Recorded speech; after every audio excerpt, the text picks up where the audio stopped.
हा डॉक्टर बाबासाहेब आंबेडकरांच्या व्यक्तिमत्वावर केलेला आपण अन्याय आहे. Babasaheb Ambedkar is not limited only the chief architect of the our Indian constitution.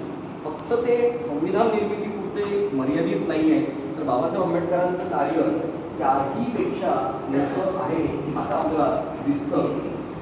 त्याचं कारण असं की वेगवेगळी आपण जेव्हा संदर्भ ग्रंथ चालतो तर आपल्याला लक्षात येतं की बाबासाहेब आंबेडकर जेवढे लोकांना माहीत असले पाहिजे तेवढे लोकांना माहिती नाही आहे. आणि दुर्दैवाने भारतीय समाजामध्ये आपल्याला ऐकून ऐकून ऐकून जे झिरपत जातं आणि त्यातून आपल्याला जे मिळतं तेच आपल्याला आपण गृहीत धरतो. आणि आताच्या काळामध्ये व्हॉट्सअप विद्यापीठ ही एक आपण बोलताना एक कन्सेप्ट वापरतो. तर त्या व्हॉट्सअप विद्यापीठामधनं जे काही प्रचारकी थाटाचं सगळ्याच महापुरुषांबद्दल जे काही टीकात्मक साधक बाधक आपल्यापर्यंत पोहोचतं आणि तिथे आपण एक आपला विरोध करतो की हे महापुरुष असे, ते महापुरुष तसे, ते महापुरुष तसे. बंधूंनो, मला एक ठिकाणी आवर्जून सांगावंसं वाटतं की सर्वच महापुरुष असतात, त्यांना गांभीर्याने जर आपण वाचलं, त्यांना व्यवस्थित जर आपण वाचलं तर बरीचशी आपल्या मनातील जी गैरसमज आहे ती गैरसमज दूर व्हायला उशीर लागणार नाही. आणि त्यातल्या त्यात जर डॉक्टर बाबासाहेब आंबेडकरांचं जर लिटरेचर किंवा साहित्य आपण वाचायचं म्हटलं तर दोन गोष्टी प्रामुख्याने आपल्याला लक्षात ठेवाव्या लागतात की reading Ambedkar is a very difficult task. Reading Ambedkar is a very difficult task and digest Ambedkar it is a more than difficult task. बाबासाहेबांना वाचणं हे अतिशय जोखमीचं काम आहे. कारण काय, बाबासाहेब प्रत्येक पानावर त्यांनी जी मांडणी केलेली आहे ती आपल्याला मानसिक धक्के देते, ती आपल्याला वैचारिक धक्के देते. आणि ते जर धक्के, that shock we can absorb, हे जर धक्के आपण जर पचवू शकलो तर आपण अंतर्बाह्य बदलतो. आणि जर ते धक्के आपण जर पचवू शकलो नाही, वैचारिक धक्के जर आपण पचवू शकलो नाही, तर मित्रांनो आपल्याला कदाचित आंबेडकरांविषयी विषयी वाटण्याची शक्यता असते किंवा एखाद वेळेला प्रेमही वाटण्याची शक्यता असते. कारण सगळ्यात महत्त्वाची गोष्ट अशी आहे की हे जे धक्कातंत्र डॉक्टर आंबेडकरांनी त्यांच्या वैचारिक लेखनातून दिलेलं आहे ते धक्कातंत्र त्या काळामध्ये समाज व्यवस्थेच्या बदलासाठी गरजेचं होतं. प्रत्येक समाजामध्ये तुम्हाला धक्कातंत्र देणारी अशी माणसं भेटतात आणि सुदैवाने आंबेडकर आपल्याला भेटले, हे आपल्यासाठी अतिशय महत्त्वाचं आहे. तुम्ही इटलीच्या संदर्भात घ्या, तर इटलीच्या संदर्भामध्ये अंतोनियो ग्राम्सीने जर त्यांचं लेखन केलं नसतं, हेजिमनीची कन्सेप्ट जर त्यांनी मांडली नसती, बरोबर, त्यांनी जर धक्का देणारं लेखन केलं नसतं तर मुसोलिनीच्या काळाच्या नंतर ज्या पद्धतीने इटली बदलला तो इटली त्या पद्धतीने बदलला नसता. फ्रान्स फॅनॉन यांनी मानसशास्त्राच्या आधारे कृष्णवर्णियांमध्ये कशा प्रकारे दुय्यत्वाची भावना निर्माण केली जाते आणि त्याचा प्रभाव त्यांच्या मानसिक आणि सामाजिक व्यवहारावर कशा प्रकारे होतो हे जर मांडलं नसतं तर आफ्रिकेतल्या बऱ्याचशा देशांमध्ये कृष्णवर्णीय बंधूंची आज जेवढी काही उच्चतर अवस्था किंवा डेव्हलपमेंटची सिच्युएशन आहे ती त्या काळामध्ये निर्माण होऊ शकली नसली.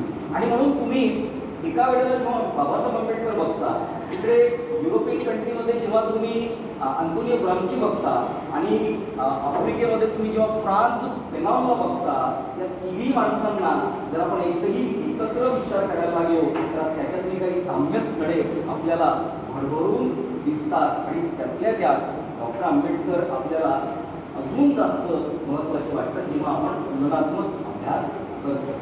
जसं ओशो एकदा म्हणाले होते की भारत में खाने में जैसी नमक ना हो, खाने में यदि नमक ना हो तो खाना बेस्वाद हो जाता है. तो भारत में फिलॉसफी के क्षेत्र में नमक क्या है, तो बुद्ध भारत में नमक, क्योंकि बुद्ध वो टेस्ट डेवलप कराते हैं, वो क्रिटिसाइज, वो समाज को एक मॉरल तरीके से डेवलप कराने का एक सिस्टम आपको बताते हैं. आधुनिक भारताच्या संदर्भात जर आपल्याला म्हणायला जायचं की आधुनिक भारताचं जेवण जर तुम्हाला वाढलेलं आहे आणि त्याच्यातली टेस्ट इन्हान्समेंट, आयडिओलॉजिकल इन्हान्समेंटची जर गोष्ट काही असेल तर ती म्हणजे डॉक्टर बाबासाहेब आंबेडकर आहेत, हे आपल्याला या ठिकाणी दिसतं. मित्रांनो, बाबासाहेबांच्या लेखनामधनं आपल्याला काय दिसतं तर बाबासाहेबांच्या लेखनामधनं आपल्याला रिकन्स्ट्रक्ट ऑफ द सोसायटी दिसतं. समाजाची पुनर्निर्मिती दिसते, समाजाची पुनर्बांधणी असते. कारण बाबासाहेब म्हणतात की आपल्याकडे परंपरेपासून जे काही चालू आलेलं आहे वर्षानुवर्षापासून जे काही चालू आलेलं आहे आपण त्याला चांगलं मानतो, ही बाब निश्चितच चांगली आहे, परंतु त्यात काही बदल होतात की नाही, त्या काळानुसार काही बदल होतात की नाही हे सुद्धा पाहणं महत्त्वाचं असतं. आणि जर एखाद्या समाज व्यवस्थेमध्ये काळानुसार बदल होत नसतील, त्याच्यामध्ये चेंजेस होत नसतील, तर ते बदल आपल्याला घडवून आणावे लागतात. अन्यथा पाणी ज्याप्रमाणे गढूळ होतो त्याप्रमाणे समाज सुद्धा गढूळ होतो आणि म्हणून हे बदल आपल्याला हेतुपुरस्सरपणे घडवून आणावे लागतात. बाबासाहेब आंबेडकरांच्या एकूणच लिखाणाचा जर ओघ आपण बघितला तर आपल्याला दिसतं की बाबासाहेब आंबेडकर माणसाच्या वैचारिक बदलाची, त्याच्या मानसिक बदलासाठी बाबासाहेब आंबेडकर काम करताना दिसतात. कारण जोपर्यंत वैचारिक बदल होणार नाही, जोपर्यंत मानसिक बदल होणार नाही, तोपर्यंत समाजाची जी मनोधारणा आहे ती मॉडर्न थॉटवर निर्माण होणार नाही. आणि मॉडर्न थॉट हा इंडियन थॉट सुद्धा मॉडर्न थॉट आहे, हेही आपल्याला डॉक्टर बाबासाहेब आंबेडकर या ठिकाणी पटवून देतात. आणि म्हणून बरेचदा जेव्हा आमचे काही मार्क्सवादी बंधू अंतोनियो ग्रामची किंवा मार्क्स त्याचा उदो करत राहतात, त्याच्या आधी मला सांगायचं वाटतं की कल्चरल हेजिमनी, सांस्कृतिक प्रभुत्वाची संकल्पना ग्रामशीने आधुनिक काळात मांडली. त्याच्या आधी इकडे आपल्याला महात्मा फुले दिसतात आणि समजावून सांगतात की कल्चरल हेजिमनी कसं निर्माण होतं, ते सांस्कृतिक प्रभुत्व कसं निर्माण होतं, ते ग्रामशीच्या आधी आमच्याकडे महात्मा फुले सांगतात. ग्रामशीच्या आधी छत्रपती शाहू महाराज, राजर्षी शाहू महाराज कल्चरल हेजिमनी बहुजनांची कशी इस्टॅब्लिश करायची यासाठी शाहू महाराज प्रत्यक्षात काम करताना दिसतात. As a administrator, as a king, as a rural, as a social reformer. तुम्ही शाहू छत्रपतींना, शाहूराजांना बघितलं तर ते प्रत्यक्ष व्यवहारामध्ये काम करताना दिसतात. आणि म्हणून शाहूराजांचे तुम्ही प्रत्येक निर्णय बघा, शाळेच्या संदर्भात असतील, शिक्षणाच्या संदर्भात असतील, शिक्षणाच्या सक्तीच्या संदर्भात असतील, वसतिगृहांच्या संदर्भामध्ये असतील, किंवा जो डाऊन टोडन क्लास आहे त्याला मुख्य प्रवाहामध्ये घेण्याचे असतील, शाहू महाराजांचे तुम्ही सगळे जर निर्णय बघितले, शाहू महाराजांची जर वर्किंग स्टाईल जर तुम्ही बघितली तर तुम्हाला दिसतं की ग्रामशी फक्त एकीकडे लिहितोय, शाहू महाराज दुसरीकडे प्रत्यक्ष करताना आपल्याला दिसतात. आणि म्हणूनच या ठिकाणी बाबासाहेब आंबेडकर आणि शाहू महाराजांचं जे स्नेह आहे ते स्नेह जुळण्याचं कारण सुद्धा हेच मोठ्या प्रमाणामध्ये आपल्याला दिसतं. माणगावची परिषद आपल्याला माहिती आहे. माणगावच्या परिषदेमध्ये शाहू महाराजांनी भाष्य केलेलं आहे की इथल्या दलित बहुजनांना एक नेता मिळालेला आहे आणि तो नेता म्हणजे डॉक्टर बाबासाहेब आंबेडकर. मित्रांनो, ही जी माणगावची परिषद आहे, ही माणगावची परिषद शाहू महाराजांनी हेतुपुरस्सर माणगावला भरवलेली आहे. हे आपण लक्षात घ्यायला पाहिजे. त्यांचे चरित्रकार चांगदेव भवानराव खैरमोडे आणि आता जे नवीन सगळे संशोधन झालेले आहेत त्याच्यामध्ये पत्रव्यवहार आहे. सत्यशोधक समाजाच्या लोकांना त्या ठिकाणी पत्रव्यवहार शाहू महाराजांनी केलेला आहे की माणगावला परिषद भरवावी, माणगावला या प्रकारची परिषद भरवून त्या ठिकाणी आपण डॉक्टर आंबेडकरांना आमंत्रित करावं. बंधूंनो, हे जे वैचारिक प्रवाह आहे ते वैचारिक प्रवाह आपल्याला एकत्र येताना दिसतात. आणि म्हणूनच आपल्याला दिसतं की डॉक्टर बाबासाहेब आंबेडकरांचा पहिला पुतळा सुद्धा तुम्हाला बिंदू चौकामध्ये त्या ठिकाणी तुम्हाला निर्माण झालेला आपल्याला दिसतो. तर हे बंधुत्व आहे, ही आपली परंपरा आहे, ही आपली परंपरा आहे, ही शाहू महाराजांचं आंबेडकरांचं नातं आहे. जसं महात्मा फुले आपला वारसा सांगत छत्रपती शिवाजी महाराजांपर्यंत येतात आणि नंतर आपल्याला दिसतं की डॉक्टर बाबासाहेब आंबेडकर त्यांच्या हयातीमध्ये त्याच छत्रपती शाहू महाराजांच्या कोल्हापूर गादीचे वारस राजर्षी शाहू महाराज आणि डॉक्टर आंबेडकर एकत्र कार्य करताना दिसतात. मूकनायक जर शाहू महाराज नसले असते तर मूकनायक उभं राहिलं नसतं. आणि म्हणून मूकनायक, त्या मुक्या नायकाला उभे करण्यामध्ये शाहू महाराजांची भूमिका ही महत्त्वाची आहे. हे आपले वैचारिक दुवे आहेत, या आपल्या वैचारिक परंपरामधली साम्य स्थळं आहेत. ही साम्य स्थळं जेवढी अधिक भक्कम होतील तेवढीच समाज बदलत जाईल. आणि समाज जसा बदलत जाईल तसतसं डॉक्टर आंबेडकरांना अपेक्षित, फुल्यांना अपेक्षित, किंवा आपण छत्रपती शिवाजी महाराजांपर्यंत जाऊया, त्यांना अपेक्षित महाराष्ट्र आपल्याला या ठिकाणी घडवता येईल. दुसरी बाब आपल्याला सांगायची की बडोदा संस्थानची सांगायची. तर बडोदा संस्थानची सुद्धा अतिशय महत्त्वाची भूमिका आहे. बडोदा संस्थानने जर बाबासाहेब आंबेडकरांना त्या काळामध्ये फेलोशिप दिलेली नसली, शिष्यवृत्ती दिलेली नसली, नंतर त्यांनी ती बंद केली, मध्येच बंद केली. बाबासाहेबांना पुढे सिडनी कॉलेजमध्ये, इतर कॉलेजमध्ये नोकरी करून पैसे त्यांना साठवून ठेवावे लागले. 4 वर्ष त्यांनी नोकरी केली, 4 वर्षामध्ये 5,000 रुपये गोळा केले. आणि रमाबाईंना त्यांनी सांगितलं की आग पेटी सुद्धा, माचीसची डबी सुद्धा अतिरिक्त आणायची नाही, कारण मला पैसे साठवायचे आहे. मला माझी डिग्री पूर्ण करायला London school of economics and grazing इथे मला जायचं आहे. तर अशा प्रकारे पैसे साठवून, कारण ती फेलोशिप त्या ठिकाणी खंडित झाली होती. दिवाण ऑफ बरोदा स्टेट आणि डॉक्टर बाबासाहेब आंबेडकरांमध्ये मतभेद निर्माण झाले होते. त्याचं कारणच मुळात होतं की बाबासाहेब आंबेडकर जेव्हा ठरल्याप्रमाणे जेव्हा बरोदा स्टेटला सर्व्हिस द्यायला गेले, त्यांच्या फेलोशिपची परतफेड as per the contract between the Babasaheb Ambedkar आणि बरोदा स्टेट, त्यांना राहायला घर मिळालं नाही आणि त्यांना त्रास झाला त्या ठिकाणी. त्याच्यामुळे त्यांनी तब्बल 11 दिवसामध्ये बरोदा स्टेट सोडलं. त्याच्यानंतर दिवाणाला त्यांनी पत्र लिहिलं, परंतु दिवाण आणि डॉक्टर आंबेडकर, बरोदा स्टेटचे दिवाण आणि आंबेडकर यांच्यामध्ये मतभेद झाले आणि डॉक्टर आंबेडकर पुन्हा त्या ठिकाणी रुजू झाले नाहीत. परंतु डॉक्टर आंबेडकरांनी कधीही बरोदा महाराज गायकवाड यांच्याबद्दल कधीही दिवाणांवरनं कधीही त्यांनी आग पाकड केली नाही. कायम ते त्यांच्या ऋणात राहिल्याचं आपल्याला या ठिकाणी दिसतं. बंधू, एक सार्वत्रिक प्रचार आपल्याला भारतीय समाजामध्ये दिसतो की when we are fighting with Britishers in our Indian national movement, there were very Ambedkar. जेव्हा स्वातंत्र्याची चळवळ सुरू होती, सगळे महापुरुष एकीकडे महात्मा गांधी आणि त्यांच्या नेतृत्वाची काँग्रेस आहे, हे सगळे संघर्ष करत असताना आंबेडकर कुठे आहेत असा एक मोठा प्रश्न बरेचदा त्या सोशल मीडियावर, बरेचदा चर्चेमध्ये किंवा काही न वाचणारे लोक हा बराच प्रश्न उपस्थित करतात. त्या निमित्ताने बोलणं फार महत्त्वाचं आहे. Ambedkar was in India. Ambedkar भारतातच होते.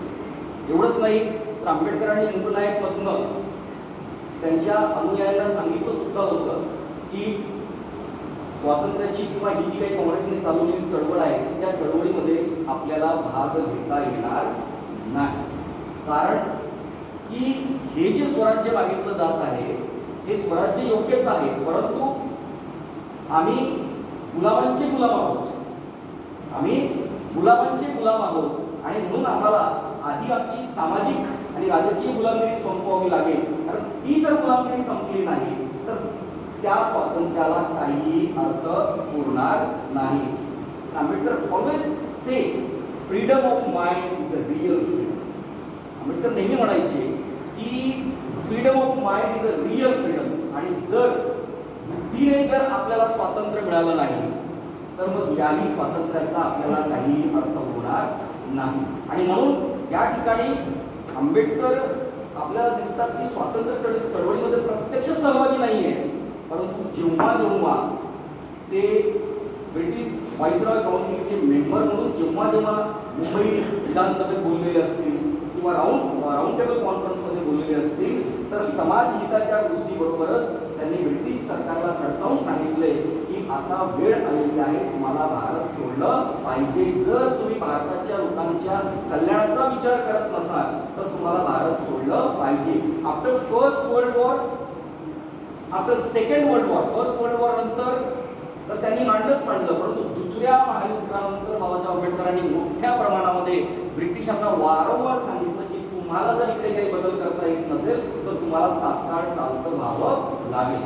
But he never read these things because this is not a part of our syllabus. Nobody tell us what is happened between the first world war and second world war. कारण अभ्यासक्रमामध्ये आपल्याला कधी येत नाही. अभ्यासक्रमामध्ये येतं की आपल्याला चले जाओ महात्मा गांधींनी सांगितलं because the writers of the Indian national movement that they was the Congressian, they carry the ideology of the Congress and they have not good feeling with Ambedkar because Ambedkar fight with the Gandhi on social issues. Ambedkar fight with Gandhi on the political issues, and that is the reason we never seen the dialogue of Ambedkar after first world war and second world war in our curriculum. त्याच्यामुळे आपल्याला अभ्यासक्रमात ते नसल्यामुळे आंबेडकरांनी भारताविषयी ब्रिटिशांना ज्या ताकीदा दिल्या त्याचं आपल्याला काहीही आपल्याला वाचायला मिळत नाही. दुर्दैवाने अजूनही आजच्याही अभ्यासक्रमामध्ये मुलांना ते वाचायला मिळत नाही. आम्ही जेव्हा शिकत होतो दलितांचे बाबा म्हणून एक छोटासा पॅरेग्राफ असायचा किंवा कुठल्या तरी याच्यामध्ये एवढ्या गोष्टीवर आंबेडकर समजणार नाही. आंबेडकर नेहमी देशाच्या बाजूने बोललेले आहेत.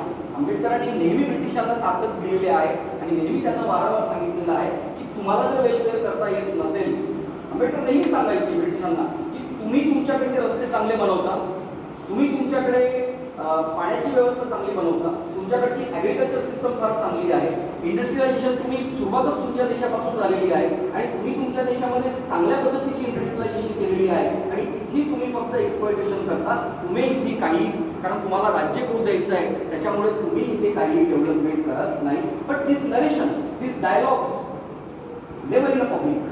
परंतु ह्या डायलॉग ज्या आहेत, या डायलॉग्स आपल्याला पब्लिकमध्ये आल्याचं दिसत नाही. या डायलॉग जेव्हा पब्लिकमध्ये येतील तेव्हा हे जे काही आपल्याला दिसतं की आंबेडकर स्वातंत्र्य चळवळीच्या वेळेला कुठे होते, तर आंबेडकर स्वातंत्र्य चळवळीच्या वेळेला एका बाजूने या दलित शोषित पीडितांच्यासाठी भांडत होते आणि दुसऱ्या बाजूने ते ब्रिटिशांशी सुद्धा भांडत होते. हे आपल्याला या ठिकाणी लक्षात घ्यावंसं वाटतं. मागे शशी थरूर यांनी बाबासाहेब आंबेडकरांवर एक पुस्तक लिहिलं, चांगलं पुस्तक आहे, बरंचसं मटेरियल रिपीटेड आहे, पण काही गोष्टी, काही अप्रोचेस त्यांनी सांगितलेलं आहे.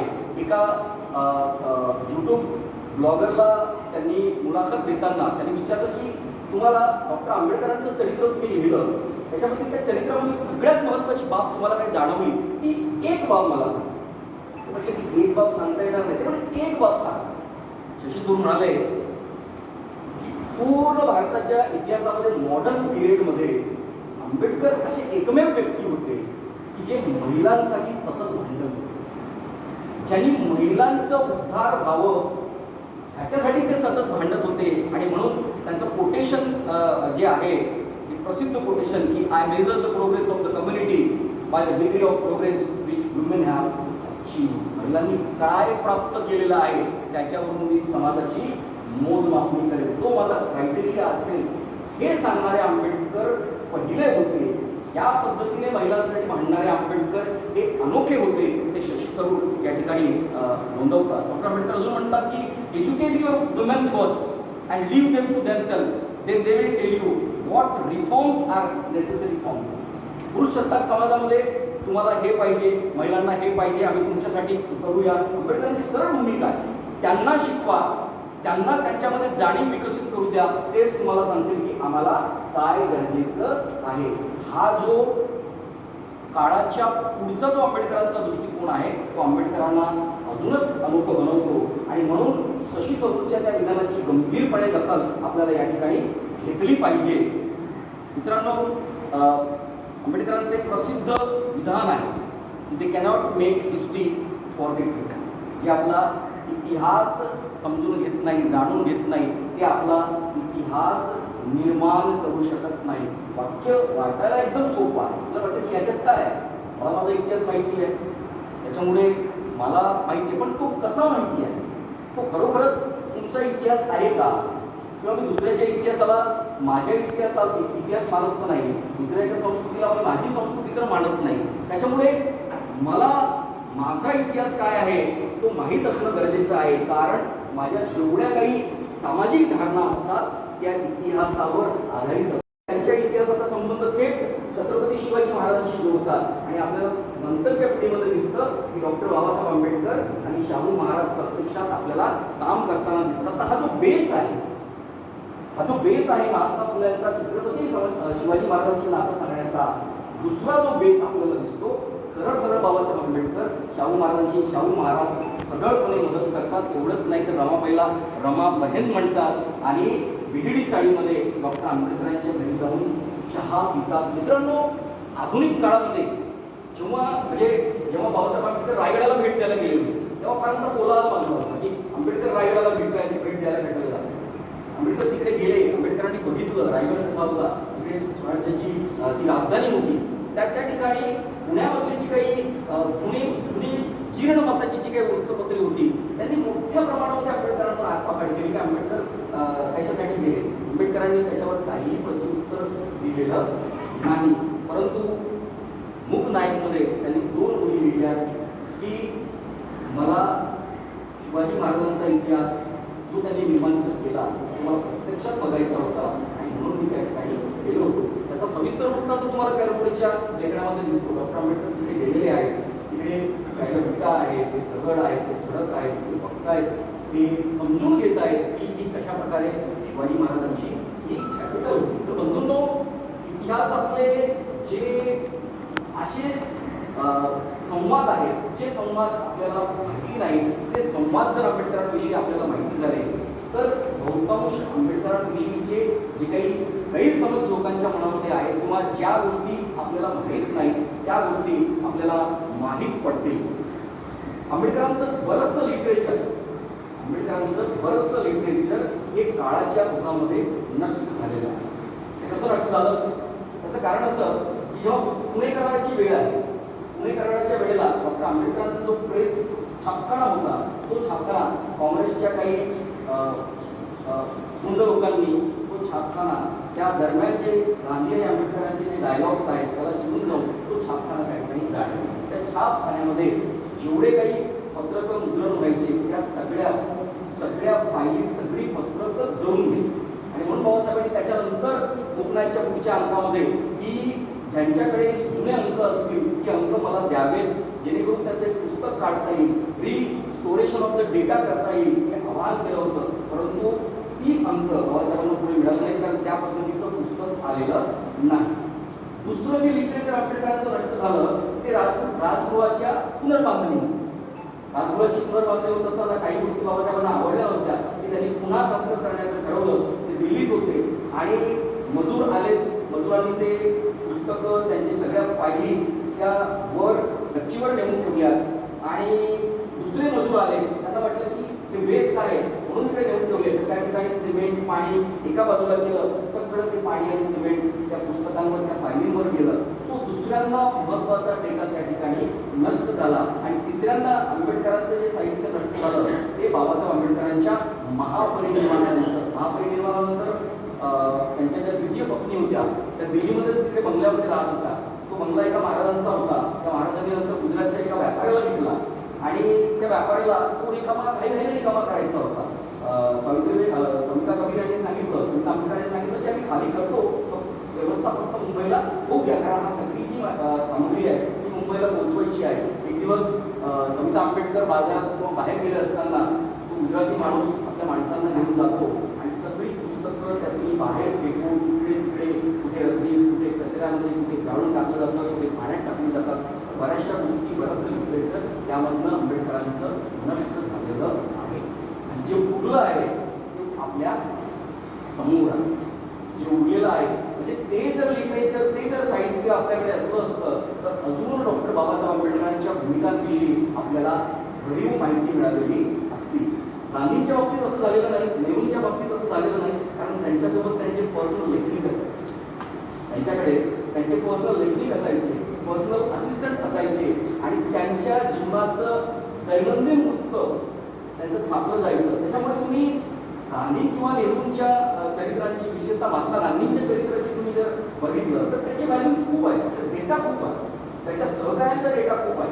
इकडे अजूनही आंबेडकरांच्या सहकार्यावर लिहिलं जात आहे, रिसर्च केलं जातं. कारण हा सगळा मुद्दा, कारण आंबेडकर पर्सनल असिस्टंट किंवा लेखनिक अफोर्ड करू शकत नव्हते. म्हणजे बरेचदा आपल्याला दिसतं की आंबेडकर विदेशातून बाहेरून येतात, त्यांचं स्वागत होतो, सुरुवातीला फक्त नातेवाईक जातात, बीडीडी चाळीपर्यंत येण्यासाठी त्यांच्याकडे पैसे नसतात. हा विदेशातून शिकून आलेला माणूस इथपर्यंत येतो, परंतु बीडीडी चाळीपर्यंत जाण्यासाठी त्यांच्याकडे पैसे नसतात.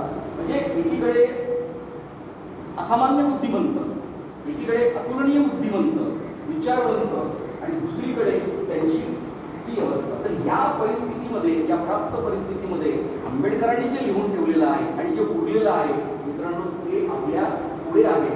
जे गहाड झालं ते जर असलं असतं तर बाबासाहेब आंबेडकरांच्या जीवनावर अजून अधिक चांगल्या पद्धतीने फोकस टाकला जाऊ शकला असता. पण अजून मोठ्या प्रमाणामध्ये विदेशातले लेखक सुद्धा खूप चांगल्या पद्धतीने लिहितात. आंबेडकर इन लंडन 200 पानाचं एक पुस्तक एका ब्रिटिश ऑथरने पब्लिश केलेलं आहे. आंबेडकर इन लंडन त्यांच्या शिक्षणापासून तर गोलमेज परिषदेपर्यंतचा this is a very important document, अतिशय महत्त्वाचं डॉक्युमेंट आहे. तर वेगवेगळ्या ठिकाणी अशा प्रकारचे डॉक्युमेंट्स, अशा प्रकारचे रिसर्च, आता कम्पॅरेटिव्ह स्टडीज पुढे येत आहेत. जसं मी तुम्हाला म्हटलं की ग्रामशी आणि आंबेडकर, फ्रान्स फेनॉन आणि आंबेडकर, अशा पद्धतीने दिवसेंदिवस आंबेडकरांचं व्यक्तिमत्व हे फुलत चालल्याचं आपल्याला दिसतंय. भारताच्या संदर्भात आपण सांगायचं झालं तर भारतामध्ये आपली जी समाज व्यवस्था आहे या समाज व्यवस्थेबद्दल बाबासाहेब आंबेडकरांना तीव्र नापसंती होती. त्यांना ही समाज व्यवस्था बदलायची होती म्हणजे काय करायची होती तर त्यांना समतेच्या आधारावर समाजाची बांधणी करायची होती.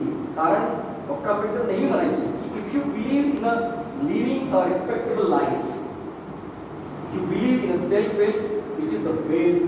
तुम्हाला जर एक सकारात्मक चांगलं जीवन जगायचं असेल तर तुम्हाला तुमची मदत स्वतः करावी लागेल. ज्याला आपण मराठीमध्ये तुम्हाला तुमच्या जीवनाचा शिल्पकार स्वतः व्हायचा आहे, तुम्हाला कुणीही मदतीला येणार नाही. तसंच इथल्या डेमोक्रेसीबद्दल सुद्धा बाबासाहेब आंबेडकर म्हणतात की democracy is not merely a form of government. फक्त शासनाचा एक प्रकार नाही, it is a primarily a mode of associated living. हे सामूहिकपणे जीवन जगण्याचं एक माध्यम आहे. आणि म्हणून संविधान सभेच्या दिलेल्या शेवटच्या भाषणामध्ये डॉक्टर आंबेडकर म्हणतात की आपण लोकशाही स्वीकारलेली आहे, की आपण लोकशाही पण ती आता फक्त राजकीय क्षेत्रातली लोकशाही आलेली आहे. We accept democracy but maybe we accept in political form representation. Parliamentary democracy आपण एक्सेप्ट केलेली आहे, परंतु ही डेमोक्रेसी जोपर्यंत सामाजिक पातळीवर किंवा आर्थिक पातळीवरती इस्टॅब्लिश होणार नाही तोपर्यंत या डेमोक्रेसीला काहीही अर्थ होणार नाही. आणि म्हणून बऱ्याचशा विद्वानांना कोट करत डॉक्टर आंबेडकर म्हणतात की माणसामधला जो भेद आहे तो भेद नैसर्गिक भेद नाही तर तो सामाजिक भेद आहे. एक काळा गोरा बरोबर हा जो भेद आहे हा भेद नैसर्गिक भेद आहे.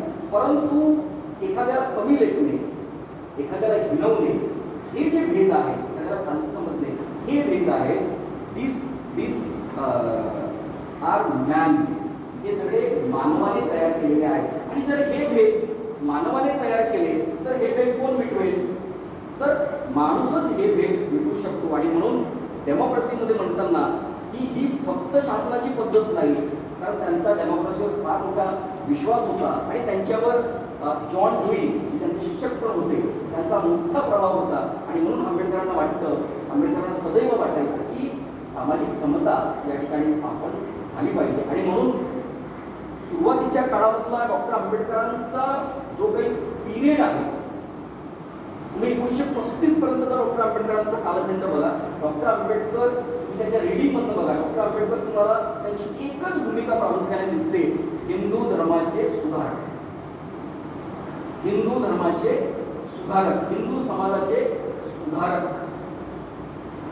मोठ्या प्रमाणामध्ये ते हेच सुचवतात की आपण हे बदल केले पाहिजे, आपण ते बदल केले पाहिजे, आपण असं वागलं पाहिजे, आपण तसं वागलं पाहिजे, आपण हे केलं पाहिजे. आणि म्हणून जेव्हा आपल्याला दिसतं की गांधी आणि आंबेडकर यांच्यामध्ये जेव्हा डायलॉग होत आहे तर गांधी पण बदलत आहेत, आंबेडकर पण बदलत आहेत.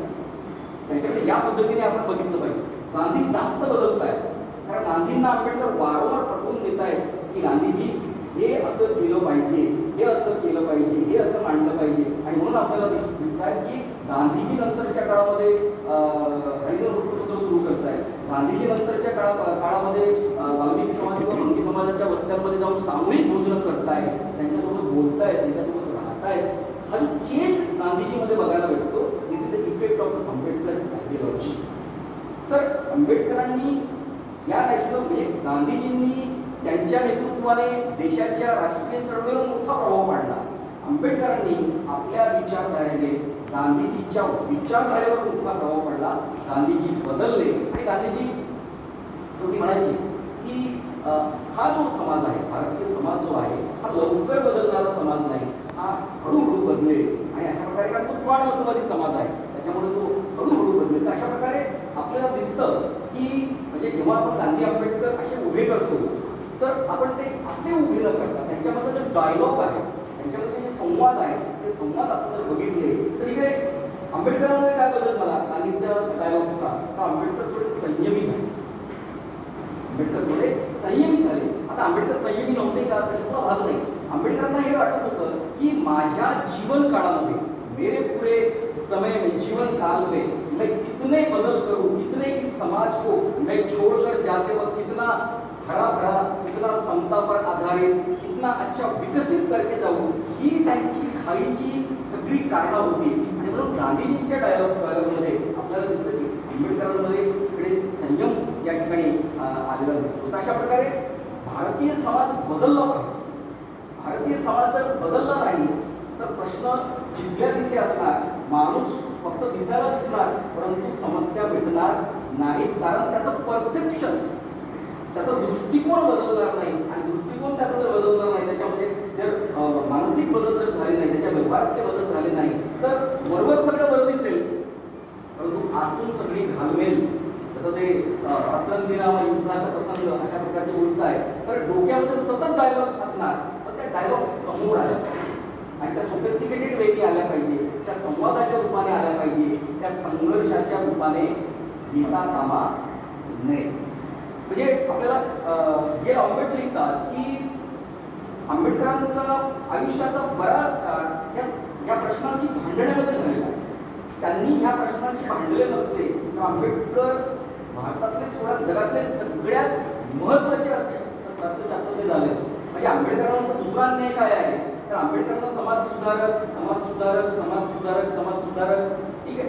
आंबेडकर सगळ्यात पहिल्यांदा अर्थशास्त्रज्ञ आहे, नंतर काहीतरी आहे. आमच्या इंजिनियरच्या बऱ्याच लोकांनी आंबेडकरांना हायजॅक केलेला आहे. हिस्ट्री आंबेडकर सगळ्यात पहिल्यांदा अर्थशास्त्रज्ञ आहे. जे काही आंबेडकरांचं मोठं जे काही कॉन्स्टिट्यूशन आहे ते तर इतिहासाच्या क्षेत्रात आहे, परंतु त्यांच्याकडे बघताना ते मोठ्या प्रमाणामध्ये इकॉनॉमिक्स आहेत, अर्थशास्त्रज्ञ आहेत. आणि म्हणून त्यांच्या कितीतरी योजना आपल्या सगळ्यांना माहिती आहेत, आपण सगळ्या बघितलेल्या आहेत की मुंबई विद्यापीठामध्ये 1921ला की 22ला अर्थशास्त्र डिपार्टमेंट आलं, बरोबर. 1906ला कलकत्ता विद्यापीठात आलं, 1908ला मद्रासला आलं, 1910ला इकडे आलं 12ला, आणि 1921ला इकडे मुंबई विद्यापीठामध्ये हे आलं. तिथे दोनच प्राध्यापक तुम्हाला दिसतात, एक ब्रिटिशर्स आहेत आणि दुसरे आंबेडकर. आणि त्या काळामध्ये ब्रिटिशांच्या डोकेदुखीचा विषय होता की लहान जे जमिनीचे तुकडे आहेत त्यातून जे उत्पन्न कमी येतं, स्मॉल लँड, त्यातून जे उत्पन्न कमी येतं त्याचं काय करायचं. बऱ्याच ब्रिटिश अर्थशास्त्रज्ञांनी त्याच्यावर आत्महत्या केला. डॉक्टर आंबेडकरांनी सांगितलं की हे जे स्मॉल छोटे छोटे तुकडे आहेत हे तुकडे प्रॉब्लेम नाही आहे, त्याच्यावर त्या तुकड्यावर खाणाऱ्यांची संख्या जास्त आहे ही प्रॉब्लेम. त्याचं सोल्युशन काय. म्हणजे युरोपामध्ये जे सोल्युशन सांगितले गेले होते, समाजवादी शेती त्या ठिकाणी असली पाहिजे, कोऑपरेटिव्ह शेती त्या ठिकाणी असली पाहिजे, ते बाबासाहेब आंबेडकर सांगतात. आणि ते सांगतात की इंडस्ट्रियलायझेशन झालं. म्हणजे 1921 मध्ये एकीकडे डॉक्टर आंबेडकर सांगतात की औद्योगिकरण झालं पाहिजे, इंडस्ट्रियलायझेशन झालेलं पाहिजे. तोपर्यंत तुम्ही भारतातले कुठलेही महापुरुष जर घेतले तर त्यांच्या लेखनामध्ये इंडस्ट्रियलायझेशनचा काय सुद्धा येत नाही. दिस इज द रिअलिटी.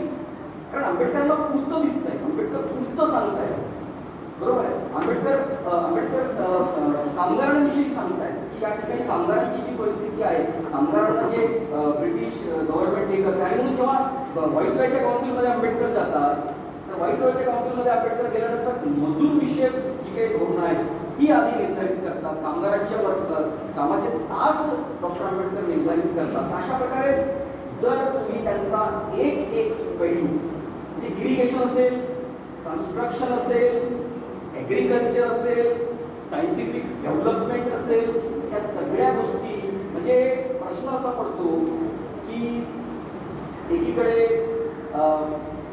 आंबेडकरांचं कुटुंब आहे, दुसरीकडे त्यांचा समाज आहे, दुसरीकडे देशातले दलित शोषित पीडित आहेत, एकीकडे राष्ट्रीय काँग्रेस आहे, एकीकडे कम्युनिस्ट आहेत आणि एकीकडे ब्रिटिशर्स आहेत. फार कमी शिकलेला अशिक्षित समाज आहे. आणि त्या काळामध्ये व्हॉट्सअप किंवा सोशल मीडियासारखे समाज किंवा आंदोलनाचे कुठलेही साधन नाही. या परिस्थितीमध्ये आंबेडकर एकीकडे काँग्रेससोबत डायलॉग करतात, त्यांच्याशी भांडतात, कम्युनिस्टांशी भांडत आहेत. कारण कम्युनिस्टांचा फोर्स त्यावेळेला फार मोठा. Communist also criticise Ambedkar. आणि कम्युनिस्टांना असं वाटायचं की बाबासाहेब आंबेडकर ब्रिटिशांच्या मंत्रिमंडळात आहेत, व्हाईसरॉयच्या काउन्सिलमध्ये आहेत, म्हणजे हे कॅपिटलिस्टिक म्हणजे मॉडेल डेव्हलप करतात, पण ते कॅपिटलिस्टिक मॉडेल नव्हतं. अशा प्रकारे ह्याच आणि दुसरीकडे ब्रिटिश आहेत, त्यांच्याशी संवाद साधायचा आहे, त्यांच्याशी भांडायचा. इथले जुने जीर्ण पुराण इत्यादी काही ते लोक आहेत. अशा सगळ्यांची भांडत आंबेडकर लिहितात, आंबेडकर बोलतात, आंबेडकर चळवळी करतात, स्वतःचं कुटुंब सांभाळतात. आर्थिक परिस्थिती पण त्यांची त्यावेळेला कधी चांगली होते, कधी बेताची होते, परंतु काही गोष्टी आंबेडकरांनी कधीही सोडल्या नाही. कितीही काही झालं तरी त्यांचा सुटाबुटातला पेहराव हा बाबासाहेब आंबेडकरांनी कधीही सोडला नाही. कितीही काही झालं तरी पुस्तकांचा छंद त्यांनी जोपासलेला, पुस्तक विक्री घेण्याची जी परंपरा त्यांची होती ती कधी त्यांनी सोडलं नाही. आणि आंबेडकरांनी चांगलं जीवन हे कधी सोडलं नाही. त्या गोष्टी कायम त्यांच्या व्यक्तिमत्वाचा भाग राहायचा. आणि म्हणून बाबासाहेब आंबेडकर नेहमी म्हणायचे की नैतिकता आणि अर्थशास्त्र यांच्यामध्ये जर भांडण झालं तर कोण जिंकेल? अर्थशास्त्र म्हणजे पैसा जिंकेल. पैशापुढे नैतिकता फिकी पडते. त्याच्यामुळे आपल्याकडे एक कॉमन हे दिसतं, नरेटिव्ह दिसतं की काय करायचं पैसा, काय करायचं पैसा. पैशाने श्रीमंती कुठे येते? मनाने श्रीमंती. बोलायला फार चांगलं वाटतं, but this is not a practical thing. त्याच्यामुळे आंबेडकर नेहमी म्हणतात की money also important because money change your decisions. फक्त ते म्हणतात की पैशाला काही व्हॅल्यू नसते, पैशाला काही व्हॅल्यू नसते. पैसा कशा गोष्टीसाठी वापरला जातो त्यावरून त्याची मूल्य निर्माण होतं. चांगल्या गोष्टीसाठी पैसा वापरला, जसं आता जाधव साहेबांनी विजनरी म्हणून ही शिक्षण संस्था काढली, या गोष्टीसाठी त्यांनी पैसा वापरला. आज एवढे अकॅडमिक मोठी इन्स्टिट्यूट आहे, इथे हजारो लोकांना रोजगार भेटतो, इथे मुलं शिकतात. हे पैशाचं मूल्य आहे. हेच पैसे जर कोणी बिअर बारमध्ये वापरले असते किंवा वापरतात तर तिथून दारुड्याने एवढे लोक निघतात, ते घरी जाऊन बायकांना मारतात. अशा प्रकारचा समाज होतो. तर पैशाला व्हॅल्यू नाही आहे, पैसा कुठे वापरतात याला व्हॅल्यू आहे असं बाबासाहेब आंबेडकर म्हणतात. आणि बाबासाहेब आंबेडकर त्यांच्या जीवनातून पैशाची व्हॅल्यू काय असते, ते काय खरेदी करतात, काय घालतात, हे आपल्याला या ठिकाणी समजून घेणं महत्वाचं आहे. शेवटचं कॉन्स्टिट्यूशन, जर समता आंबेडकर यांचं बाबासाहेबांविषयी त्यांनी जे लिहिलेलं आहे ते जर आपण वाचलं तर आपल्याला म्हणजे अक्षरशः वाटतं की आपण म्हणायला सोपं होतं की बाबासाहेब आंबेडकरांनी कॉन्स्टिट्यूशन लिहिलं, ठीक आहे, परंतु ते कॉन्स्टिट्यूशन लिहित असताना त्यांची काय परिस्थिती होती, त्यांची प्रकृती कशी होती. शुगर, हाय शुगर, भात खायला बंदी. बाबासाहेबांना भात अतिशय प्रिय, भात खायला बंदी. त्यामुळे जेव्हा त्यांच्या पत्नी सांगायच्या की भात थोडा खा, बाबासाहेब चिडायचे, ह्युमन बिंग. तर त्या शुगरच्या परिस्थितीमध्ये त्यांची तब्येत साथ देईना, सगळ्या गोष्टी अक्षरशः उभे राहताना त्यांचे पाय हलायचे. या परिस्थितीमध्ये आंबेडकर कॉन्स्टिट्यूशन कमिटीचं काम करतात. आणि बऱ्याच विद्यार्थ्यांना मी जेव्हा सांगतो की बाबासाहेबांनी असं लिहिलं आणि ते संविधान समिती हो ठीक आहे असं मान्य केलं. कॉन्स्टिट्यूशनल डिबेट्स आहेत, त्याचे कितीतरी खंड आहेत, मराठीत पण ट्रान्सलेट झाले. ते कॉन्स्टिट्यूशन डिबेटचे खंड जर तुम्ही वाचले ना तर लक्षात येईल की एक मुद्दा जरी ड्रॉफ्टिंग कमिटीच्या माणसाने मांडलं तर 50 प्रश्न त्यावर निर्माण व्हायचे. आणि त्या सगळ्यांचं निराकरण करणे, आणि त्याच्यानंतर तो एक्सेप्ट होऊन तो कॉन्स्टिट्यूशनचा पार्ट बनतो. कॉन्स्टिट्यूशन बनवणे म्हणजे काही एक पुस्तक घेणे.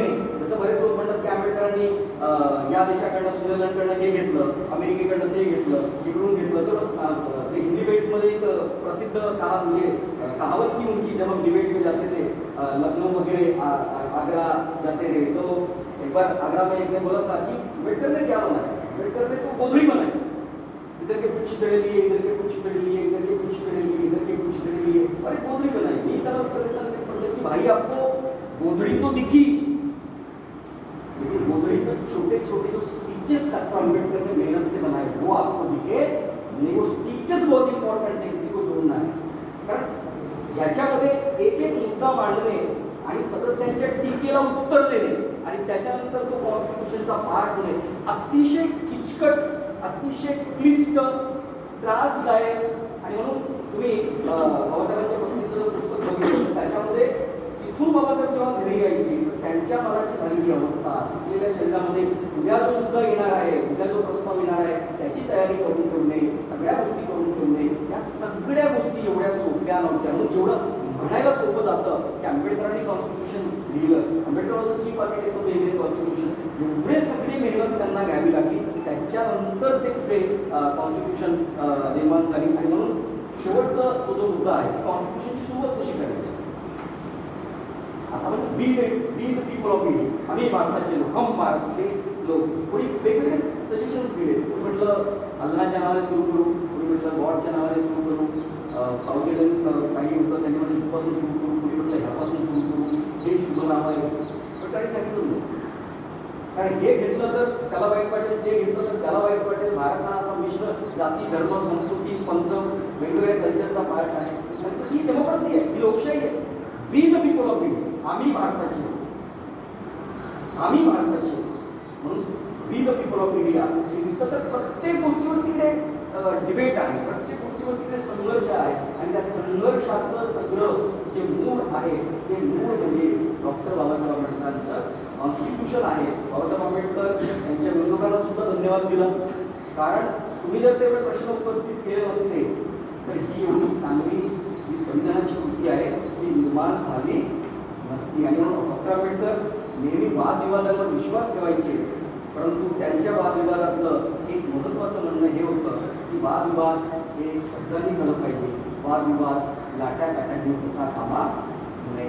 आज भारतामध्ये दुर्दैवाने कुठेही कुठे व्हॉट्सअपवर लिहिलं, फेसबुकवर लिहिलं, कुणी कुठे बोललं की आता हे सर रेकॉर्ड करतायत, ठीक आहे मी बोलतोय, याच्यातलं कोणी जर एखादं वाक्य काढलं आणि म्हटलं की त्याला फक्त वेगळं बघून बघितलं तर त्या बातमीतले BNN प्राध्यापक BNN कॉलेजमध्ये प्राचार्य आणि उपप्राचार्यांच्या साक्ष डॉक्टर प्रवीण बोरकरांचं वादग्रस्त माझ्या घरी लोक यायला म्हणजे मी सरळ सांगेन की माझ्याकडे काही नाही, हा डॉक्टर मिलिंद नांदवलेंचा पत्ता आहे. मी सरळ सांगणार हा डॉक्टर मिलिंद नांदवलेंचा पत्ता आहे. याच माणसाने मला बोलवलं होतं आणि त्यामध्ये जे मी बोललो ते जे सगळं काही आहे ते त्यांचं आहे. असं काही होणार नाही. आपण अकॅडमिक फील्डमधली माणसं आहेत, पण राजकीय भाषा करत नाही. तर आज एवढं सेन्सिटाईज वातावरण झालेलं आहे की आपण खपून सुद्धा घेत नाही. उलट त्या काळची ही जी माणसं आहेत, बाबासाहेब आंबेडकर दिसतात, पंडित नेहरू आहेत, सरदार वल्लभभाई पटेल आणि डॉक्टर आंबेडकरांचं करस्पॉन्डन्स बघा. राजकीय मतभेद त्यांचे जरूर आहेत, पण त्यांची पत्र बघा. त्या पत्रामध्ये दुसऱ्यांना किती चांगल्या पद्धतीने लिहित आहेत, बसतायत, बोलतायत. वेगवेगळ्या पार्श्वभूमीतील लोक, आपण पण वेगवेगळ्या पार्श्वभूमीतील लोक आहोत ना, आपण काही एकाच पार्श्वभूमीचे नाही आहेत. तर एकत्र बसतायत वेगवेगळ्या पार्श्वभूमी, त्यांच्याकडे संवाद शक्य होतो. आता तर संवाद समाजामध्ये आपल्याला दिसत नाही. हा संवाद मित्रांनो, हाच संवाद डॉक्टर बाबासाहेबांना अपेक्षित आहे. जर हा संवाद असेल तर मी तुमच्याशी बोलेन, मी तुमच्या दोन चुका दाखवून देऊ शकतो, मी माझ्या दोन चुका दाखवून देऊ शकतात आणि त्याच्यातनं आपण पुढे जाऊ शकतो. असं जर कोणी म्हणत असेल की 100% सत्य आहे आणि मी जसा विचार करतो पूर्ण सभागृहातल्या लोकांनी तसाच विचार केला पाहिजे, this is the problem of our society. हे खऱ्या अर्थानं आपल्या सोसायटीचा प्रॉब्लेम आहे. याचा विचार मला होऊ शकतो. काही मुद्द्यांवर आपण एकत्र जरूर येऊ शकतो. आधीच्या काळामध्ये नागवरे सर आणि मी तब्बल भांडण वैचारिक मतभेद म्हणजे तब्बल म्हणजे एक वर्ष आम्ही बोललो नाही. विचारा this is the beauty of Indian society sir, this is the beauty. पण आम्ही त्याच्याशी काय बोलून सोडून देणार का? मी काय एकम सरांशी बोलून सोडून देणार का? किंवा माडुंकर सरांशी बोलून सोडून देणार का? प्राचार्यांच्या भूमिकेत सहकारी जेव्हा प्राचार्य होतो, प्राचार्यांच्या भूमिकेत येतो, काही गोष्टी आपल्याला टोचतात, म्हणजे तो त्यांच्या पदाचं काम आहे. पण आपलं परसेप्शन बदलत आहे. लगेच आपण म्हणतो बघा सर आता प्रिन्सिपल झाले, सर बदलले. ती त्यांची भूमिका निभावत आहेत मित्रांनो. म्हणून भारतीय समाज व्यवस्थेमध्ये आज जी स्फोटक परिस्थिती आहे, म्हणजे सगळीकडे सब तरफ आग फैली है, खाली चिंगारी की जरूरत आहे. त्या प्रकारे ती रक्ताची पाठ व्हायला काही वेळ लागत नाही. एक चुकीचा शब्द, एक चुकीचा हे, कोणाला हार घालताना कुठल्या महापुरुषाला थोडा जरी तिरपा राहिला तर कोण म्हणेल की बाबा जाणून तिरपा हार घालूया, तर हे या समाजाचे असं नसतं, असं नसतं. तर बंधूंनो, हा जो संवाद आहे तो संवाद, कम्युनिकेशन, डायलॉग त्या काळामध्ये बाबासाहेब आंबेडकर करत होते आणि त्यांना विश्वास होता की हा जो संवाद आहे, हा जो डायलॉग आहे, हे जे संवाद आहे ते भारतीय समाजामध्ये बदल घडवतील. आणि तिथला जो जातीवाद आहे, तिथला जो एक दुसऱ्यांना कमी लेखण्याची जी परंपरा आहे, पुरुषांना स्त्रियांनी कमी लेखण्याची जी परंपरा आहे, ही जी परंपरा आहे ती परंपरा कुठून होती? चांगला समाज, भारतीय समाज घडावा ही डॉक्टर बाबासाहेब आंबेडकरांची महत्त्वाची इच्छा होती. आणि मला असं वाटतं की आपण वाचलं पाहिजे. म्हणजे मला असं वाटतं, आता माझं 45 रनिंग आहे, मला असं वाटतं की आता नोकरीला फारच कमी वर्ष उरलेली आहे, अजून किती वाचायचं आहे? वा, म्हणजे फुले वाचले, टिळक वाचले, ठीक आहे, सावरकर वाचले, आंबेडकर वाचतोय, अजून किती किती लोकांना वाचतोय, वेळ कमी पडत चालला. मित्रांनो, सगळे आपण वाचले पाहिजे. वाचन हा एकमेव प्रभावी माध्यम आहे आपले गैरसमज आणि आपल्या हिंसक भूमिका कमी करण्यासाठी. जर आपण वाचलं नाही आणि ऐकीव वाचण्याच्या माहितीवर, व्हॉट्सअप विद्यापीठाच्या माहितीवर जर आपण राहिलो, तर मग आंबेडकरांच्या ज्या बुद्धिजीवी वर्गाकडनं ज्या अपेक्षा होत्या त्या अपेक्षा आपण पूर्ण करू शकणार नाही. आणि म्हणून एक देश म्हणून आपण पुढे जात असताना आपण वाचलं पाहिजे. आणि त्या काळातले 3-4 हे जे महापुरुष आहेत ते महापुरुष आपण वाचलेच पाहिजे. वाचाल तर आपण वाचू, अन्यथा आपल्यावर सुद्धा म्हणजे आपण सुद्धा कधी हिंसक बनू हे सांगता येणार नाही. की आपल्याला जर हिंसक बनवू नये, जर आपल्याला थांबवायचं असेल, शांतिप्रिय शांततेत संवाद जर करायचा असेल, बदल घडवायचे असतील, तर मी सांगेन सामाजिक मागासलेपण दूर करण्यासाठी आपण काहीही काम करू शकतो. पण वैचारिक मागासलेपण जर दूर करायचं असेल सो यू मस्ट फ्रीडम.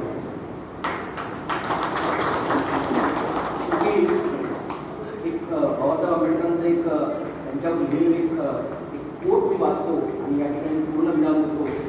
ते कवी म्हणतात की वो नीले कोट का अफसर नहीं अफसरों का बाप था, वो नीले कोट का अफसर नहीं अफसरों का बाप था, अखंड भारत का सूत्र लिखा जिसने अपने आप था, उसकी कलम का एहसास न जाने कितने पेट पर है, अदबी से नाम ले उसका वो भारत रत्न आंबेडकर है. आमंत्रित केलं आणि एवढं शांतपणे तुम्ही या ठिकाणी ऐकलं. जे चांगलं ते तुमचं, जे नाही आवडलं ते माझं. थँक्यू.